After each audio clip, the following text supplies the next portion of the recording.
Dale Earnhardt Sr. wouldn't last 5 laps in today's NASCAR.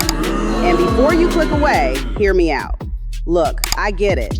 We all love the nostalgia, the danger, the rivalries, the simplicity. But here's the thing. Most of what we remember, it's selective memory through rose-tinted glasses. Let's actually look at the data. Let's start with the uncomfortable truth. Between 1952 and 2001, NASCAR lost 28 drivers. 28. That's not counting injuries, that's just fatalities. Since Dale Sr.'s death in 2001 triggered the safety revolution, Hans devices, safer barriers, the car of tomorrow, we've had 0 Cup Series driver deaths in competition. 0.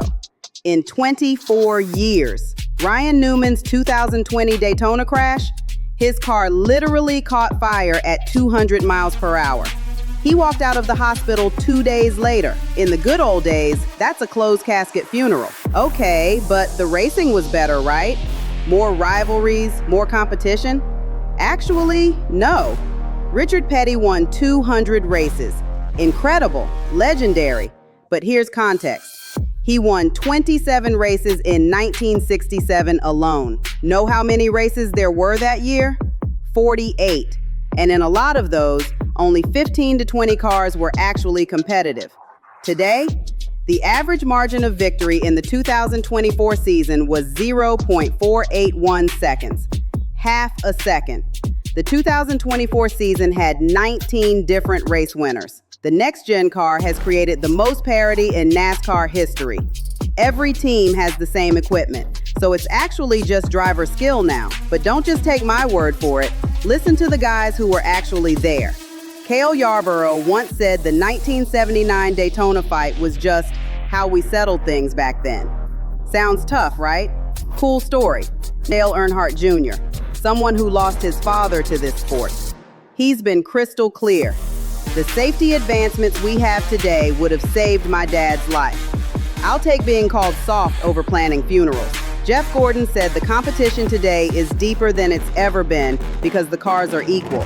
It's not about who has the best equipment anymore, it's about who's the best driver. And let's talk about who these good old days were actually good for.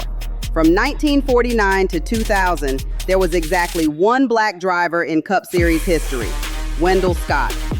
1 in 50 years. Women, 0 in Cup. The sport was a closed club.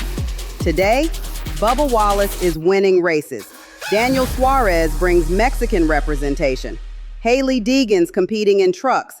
The Drive for Diversity program is actually working. The good old days were only good if you fit a very specific profile. So what is good about NASCAR right now? How about Ross Chastain's Hail Melon move at Martinsville?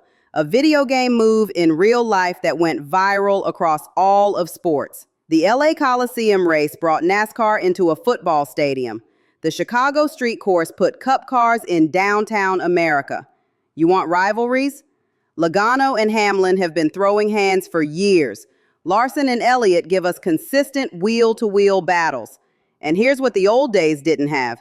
You can watch in-car cameras in real time, listen to driver audio uncensored, play NASCAR in iRacing against actual Cup drivers, and follow your favorite driver's entire weekend on social media. The sport evolved because it had to.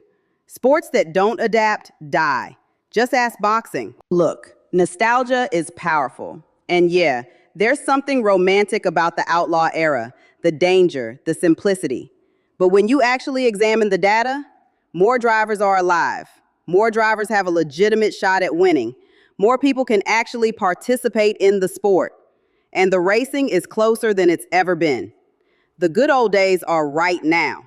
We just don't realize it yet because we're living in them. Check the links in the description for all my sources, because unlike nostalgia, data doesn't lie. If you're enjoying the content, then like and subscribe. I'm working hard and enjoying the process. It's your girl, Tamika D, and this is Diva in the Driver's Seat.